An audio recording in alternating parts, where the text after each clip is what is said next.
is the new 2026 Porsche Macan GTS Electric, and it's a fun electric SUV with a sticker price of around $125,000. That's big money in today's world of falling demand for electric cars, but then this is a pretty compelling electric car.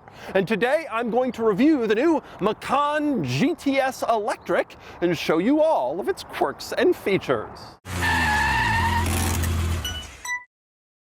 There's something special about a company that's been doing this as long as Mothers. They've been family owned since 1973 and they still formulate their products in Huntington Beach. These aren't just chemicals in a bottle, they're formulated for fanatics. Whether you have a vintage weekend cruiser or a modern supercar, Mothers makes it easy to keep things clean. It's enthusiast grade stuff that is surprisingly affordable and easy to use. And when you're done, you'll see exactly why we say there's no shine like Mothers. Visit mothers.com to find out more and to purchase Mothers products. All right, time for the quirks and features of the new electric Porsche Macan GTS. And let's start with some basics. So, the new electric Macan came out pretty recently, and Porsche had initially kind of implied that it would replace the gas-powered Macan as electric cars were getting more popular, and there were some rumors the gas car would have a couple extra years, then the EV would take over, and that has all been walked back.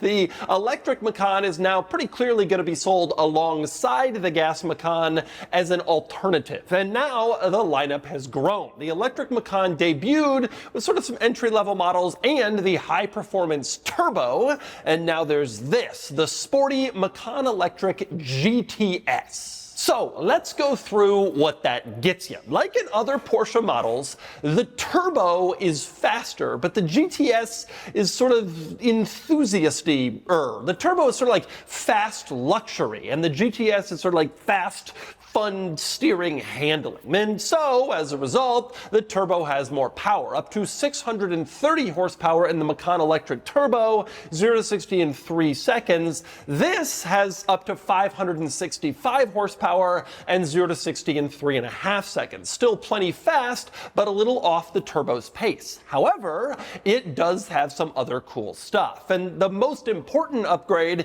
is different suspension tuning. The turbo is designed, again, fast luxury, but this one is more of a handling car, more of a kind of canyon carver to an extent, and that's the intent. That's how the suspension and the steering has been tuned to differentiate it from the kind of more relaxed luxury cruiser turbo. And it's also lower. The Macan GTS Electric is about 1/2 inch lower in its normal ride height than any of the other Macan models. And 1/2 inch isn't much, but anything helps in terms of center of gravity, getting the car a little bit lower and making it steer and handle, in theory, a little better than other Macan EV models. One other interesting upgrade for the Macan GTS Electric is that it comes standard with 21-inch wheels. That's the base wheel in this model, and you can option a 22. Now that's different from all the other Macan models, including the turbo. They come standard with 20-inch wheels, just a little bit bigger. And the result of the bigger wheels is that the range numbers decrease. And so as a result of that,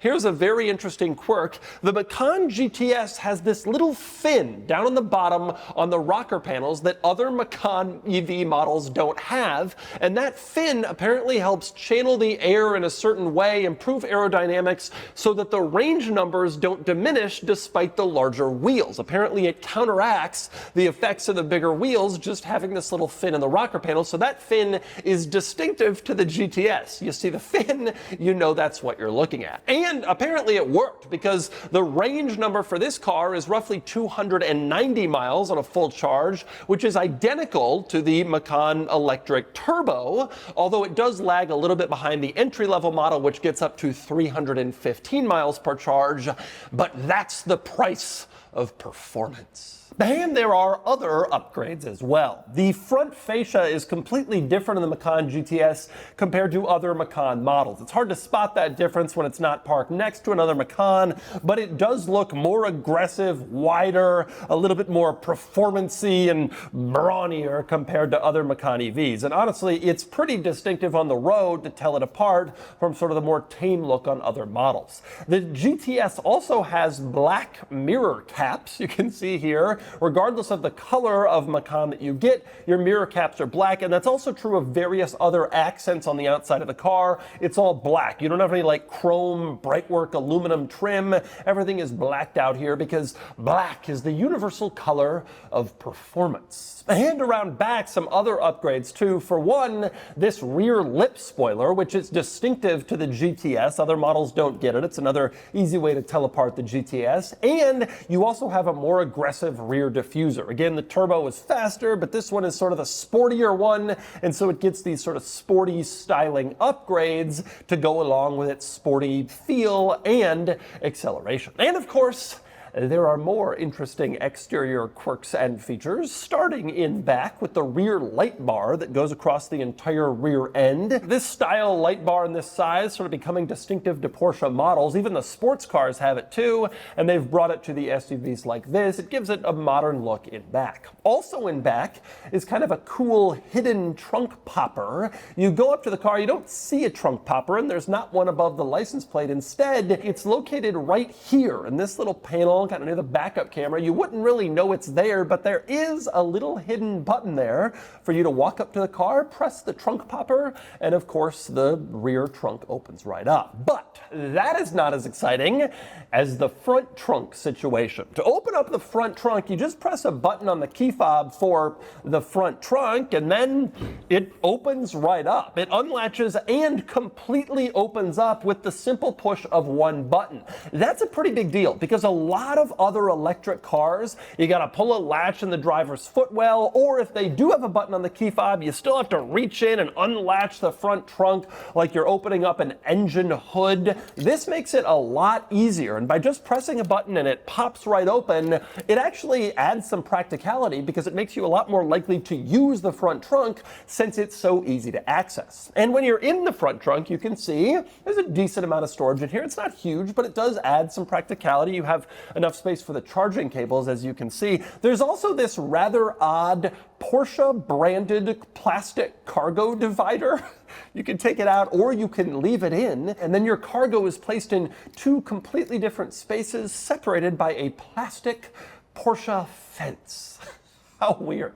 And next up, we move inside the new Macan Electric, and it's definitely an interesting interior. A few things. For one, it is very minimalist. It's very modern. You don't have a lot of swoops and a lot of buttons and a lot of crazy design. It is definitely like a scaled down minimalist interior, but it is still high quality. The stuff that is here is very upscale, nice materials, feels good, no rattles. It's clear they've used the best stuff, and that's also clear when you touch buttons and panels and basically anywhere. It's nice, high quality, even if it's not filled with all sorts of design and luxury like some rivals. There are a few kind of modern day EV quirks to this car. For example, on the left of the steering wheel, you do still have the starter there like in other Porsches, but it's this circular on-off button that kind of looks like what you'd find in an appliance. After all, it is electric. Also rather quirky is the gear selector, which you can see is right here. It's this switch that sticks out from the dashboard. You go up for reverse, down for drive, neutral's in the middle,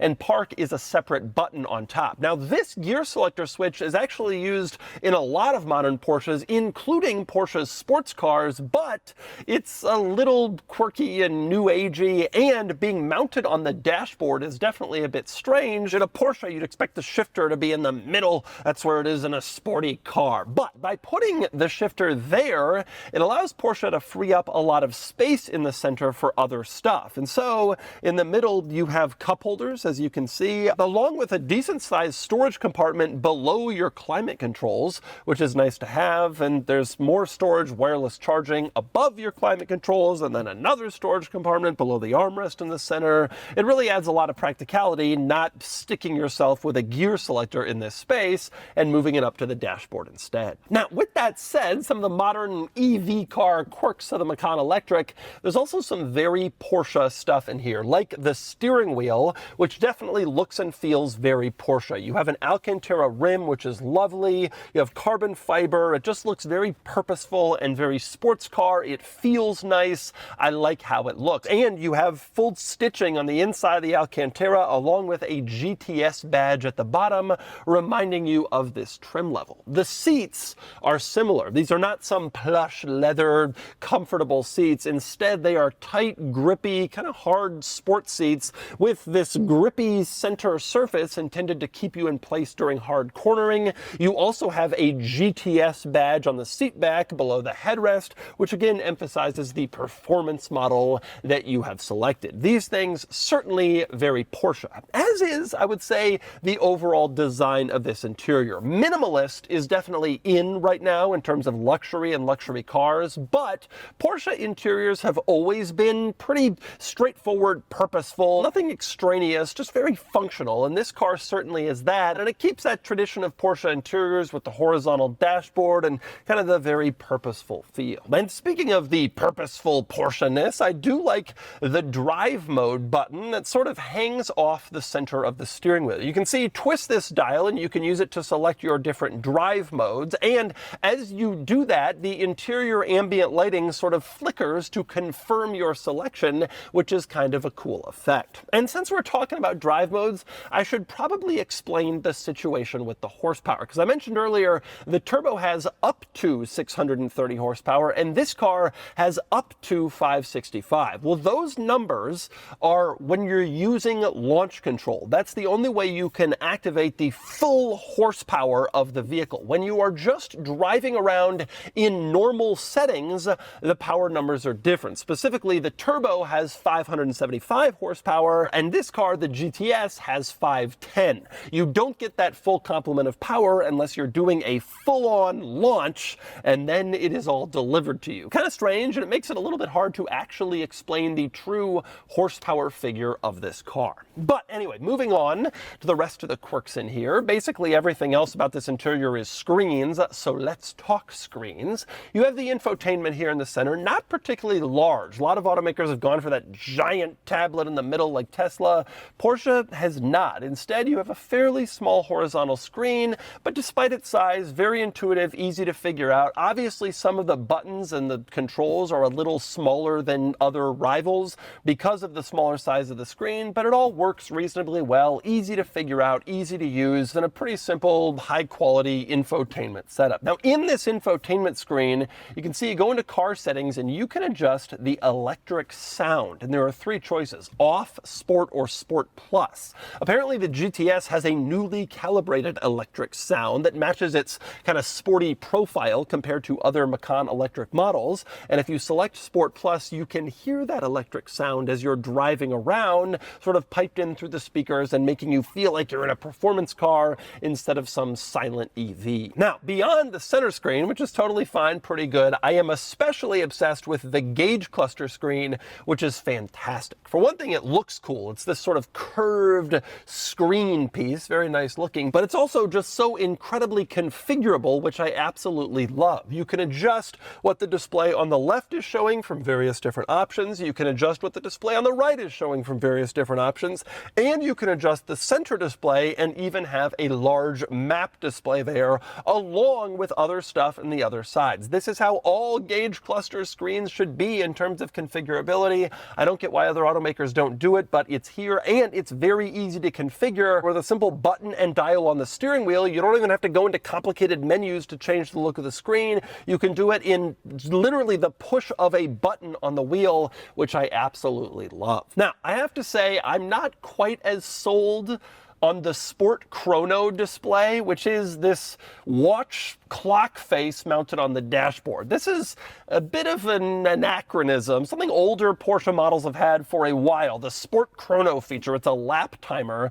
but these days in the world of in-car apps and infotainment screens, lap timers are so easy to dial up in high quality in the screen. I question the need for this rather large analog clock sitting on the dashboard, especially because the way it works is so weird. It has a digital clock display inside it that tells the time time. The analog hand that moves is only for the seconds. So if you want to know what time it is, you look at the digital display. If you want to know what time it is down to the second, then you look at the second hand. It really is bizarre and kind of strange. Now, there is one other screen in this car, and that would be in the center here. This center console is actually technically a screen button situation for your climate controls. And even though you don't technically have physical buttons here, you do have physical switches, and it works wonderfully. You can adjust the temperature very easily here, turn on your heated seats, your window defoggers, etc. None of this is incorporated into the infotainment screen, so this all just sits here, easy to use at any time you want to use it. Some people might not like it because the black trim gets fingerprints or because it's not actual physical buttons, but I think in practice it works totally great, and it's better than incorporating your climate control into the screen like so many automakers have started to do. And next up, we move on to the back seat of the Macan GTS Electric, where I have to say it's not quite as big as I was expecting back here. A lot of automakers, even in this relatively small size class, have been able to do some pretty impressive interior things with electric cars, because you can kind of pull the interior, stretch it out a bit, since you don't have to contend with a big gas engine up front. But this car is still fairly tight back here. Knees, head, it's all just a little bit cramped, especially for larger adults. Clearly, Porsche hasn't done the stretching of the interior like some rivals, I think because that kind of messes up the look of the car. It means a longer wheelbase, you don't quite have the Porsche look, and so the result is maybe a little bit less interior space than you might be expecting. Regardless, of course, if you want more space in back, you can always get a Cayenne. There's now an electric one of those too. And there's some nice stuff back here. Again, nice materials, feels good. You have the same grippy seat center just like you did up front, which is nice, and you have a few nice features in back. You can see climate vents back here, no surprise at this price point, but you also have climate controls, which is nice to see, a little touchscreen, a few physical switches, all for rear passenger climate controls to enhance your comfortability. And below that, you have a couple of power ports, which is obviously nice to see. Again, enhances rear passenger experience. And of course, if you drop down the center armrest, you get center cup holders, which is nice to have cup holders for the back seats. Although I will say, with regards to the center, this car is not particularly center passenger friendly. There is a seat and a seat belt here, but number one, the center console really intrudes quite a bit onto center rear legroom, which is a shame because this car doesn't have a big hump running through the center since it's electric, so there really is space for a center passenger, but instead the console is here and it kind of eats up some of that space for rear passengers' feet and legs. Also, the center rear passenger has to contend with the bolstering on the side two seats, the outboard seats. The bolsters really kind of come up to make the seats especially tight so you can sit on them around corners, but that comes at the expense of the center passenger's comfort. However, Porsche's probably done the research and discovered that no one ever really puts a center passenger in a vehicle like this, so it doesn't really matter. And finally, we move on to the cargo area. Press the little hidden trick button and get back here, and you can see, well, it's a cargo area. Nothing particularly exciting, actually a little bit smaller than I might expect for two reasons. Number one, the sloping roof line of the Macan Electric kind of steals some of the cargo space from the upper area. You don't quite have that as much in the gas-powered car with its older design, the longer roof. You get a little more cargo space. Plus, there is no cargo space under the floor, at least in this one. That space is occupied, so what you see is what you get. It's fine for the vast majority of people buying a car like this, but it's not huge or particularly innovative. There are some nice things back here though. For instance, you do have latches where you can drop the rear seats, which is kind of nice from the cargo area. You don't always see that in this segment of vehicle. And there's even a button where you can lower the suspension. Because this is on air suspension, you can press this button, lower it, and so if you have something particularly heavy you're trying to lug into the car, you can get the ride height lowered a little bit to make it a little bit easier to lift it in. One thing you do not find back here is any sort of household power port. And indeed, you don't have a household port anywhere in the car, which is a shame. Even the German automakers with their different European plug are often putting in household power ports for whichever market, for whichever plug in their newer vehicles. It's a shame not to see that in the Macan Electric GTS since it's just coming out. Always nice to have a household plug in a car interior.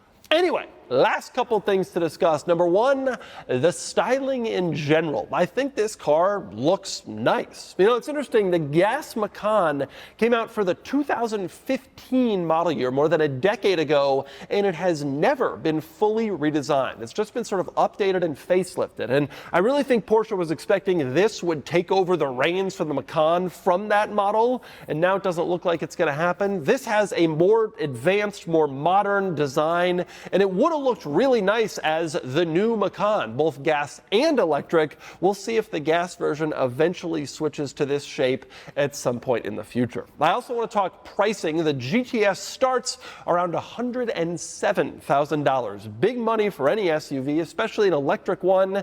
And this particular Macan Electric GTS is optioned up to $126,000. That's very big money. But the big question is, how does it drive? So let's get behind the wheel and find out. All right, driving the Macan Electric GTS, or the Macan GTS Electric, the Macan EV, I don't know. I'm driving it, and I gotta tell you, I love this car.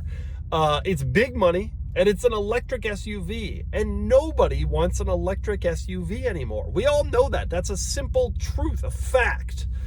But man, this thing is good to drive. I remember when I drove the Taycan, and previous to that, I had basically only driven electric Teslas and cars that are not incredibly exciting or engaging to drive. Some of them are fast, but none of them are particularly engaging, right? And I remember driving the Taycan and thinking, this is just the coolest damn, it is so fun. And I'm having that exact same feeling about this car. And this car and the experience of this car reminds me of why other EVs just aren't quite as fun. I mean, Porsche has managed to make the Porsche of electric cars. So what is so good about it? Well, let's start with acceleration. This thing is massively fast. They say 0 to 60 in 3.5. My guess is Porsche is usually pretty conservative in those official estimates. My guess is 0 to 60 will probably be more like low to mid threes. That's really quick. But we expect electric vehicles to be quick. That's not, on its face, particularly exciting or impressive. The thing that is really impressive to me here is just how tight this car feels when you're driving it around. This is probably pretty heavy. I didn't look up the numbers, mostly only focus on weight when I'm talking about larger EVs, but obviously these cars are heavier than their non-electric counterparts. It doesn't feel heavy. In a lot of EVs, a lot of heavy performance cars, they feel heavy, but the automaker can kind of counteract the heaviness. This car doesn't even feel heavy. It's just, honestly, driving this car, and I mean this in all sincerity, this car feels like a hot hatch. Like it is incredibly spry and athletic. The steering is really tight, very, very connected to the car, very dynamic. Even though it is a SUV, it doesn't feel like an SUV.